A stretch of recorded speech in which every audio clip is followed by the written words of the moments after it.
All right, folks, I'm here in the laboratory, as you can see, and I'm showing you today how you can be using Google Workspace CLI inside of Claude Code to never leave your terminal window again and be more productive in everything that you're doing. So as you can see right here, I have a iteration of Claude spun up over here. And what I'm going to do is I'm going to type in over here /GWS.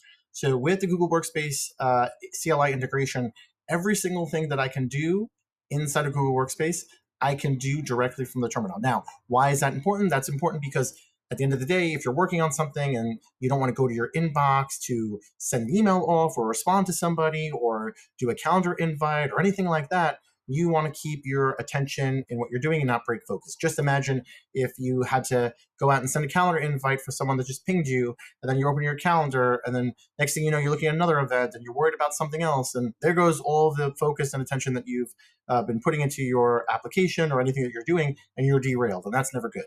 So that's just one use case. Another thing is inside of this, you have direct control over everything inside of Google Workspace. So I could say, list out all the things that you're able to do in Google Workspace with the Google Workspace CLI, please. Now you'll see here, it just gave a little snippet about what you can do, /inbox, /send email, read email. There's everything that you could do. So everything in Gmail, everything in Calendar, Drive, manage files, folders, sheets, create and write sheets, Google Keep, Google Meet, this, that, and the third. Cool.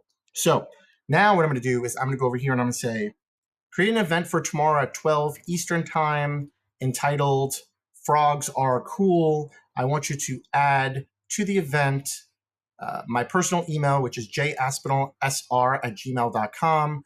Add a Google Meeting invite link into it, enable it for Google Meet, rather. Put it for half an hour. And then I want you to email my personal email and give myself an update on what we're doing over here and what the meeting is going to be about. Topic for the meeting could be anything about how frogs are cool and why rabbits aren't. I don't know. Then I want you to create a Google Doc summarizing the entire thing, inclusive of the email and the calendar invite as well. And then let's say, I don't know, create a task in Google Tasks for me to check this tomorrow, half an hour before. And yeah, that's it.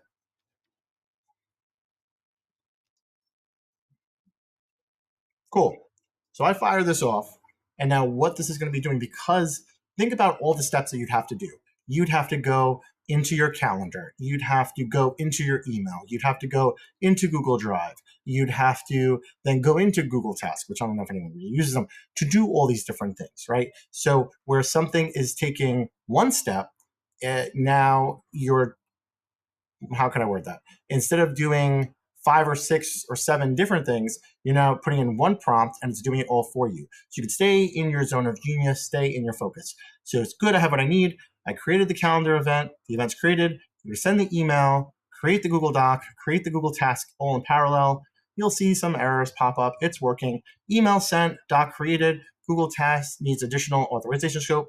I'll note that. Now let me populate the doc with the full summary content. I probably didn't enable Google Tasks anyway because I don't even use it, but you can see when you get this set up, you can fully enable that and everything should be good to go. And in a second, I'm going to show you exactly what that looks like. Email sent, doc created. Let me populate the doc. Boom, all done. Here's the recap, the invite, the attendee. Let's spell my last name wrong, whatever. The Google Meet, the email was sent out, the Google Doc was created, and the Google Task, I didn't set that up because I never use it. Now, let me show you what that looks like. So as you can see right over here, tomorrow at noon, Frogs Are Cool meeting. Hey, John, quick heads up. Boom, boom, boom. Why frogs are cool, why rabbits are not, and general amphibian advocacy. So you can see that was sent out. It got sent to the wrong email, but whatever. You're seeing the mailer delivery thing come back over here, but the email was sent.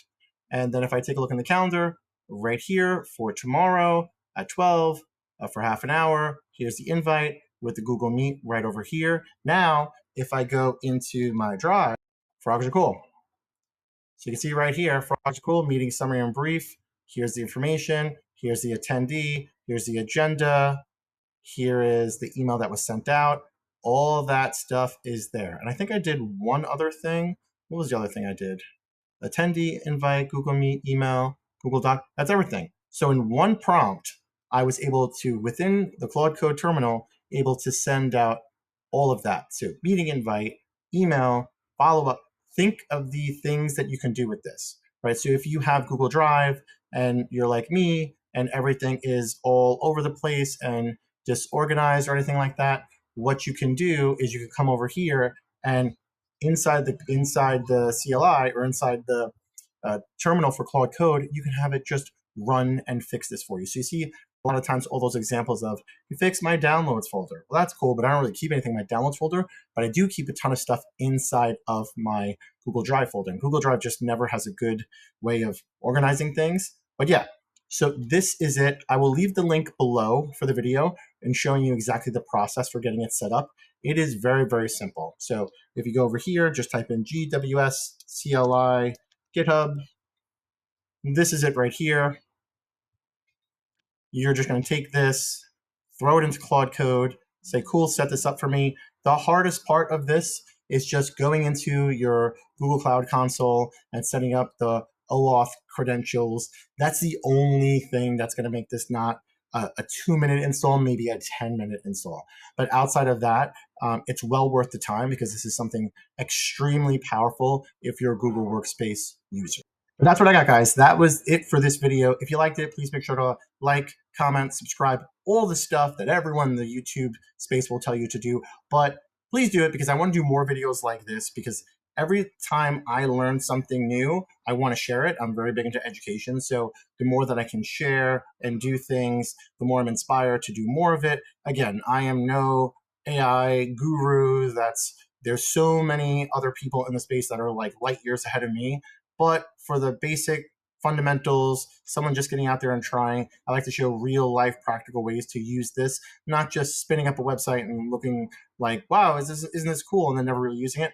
I like more of those practical ways of doing things. But let me know what you guys think. We'll see you next time.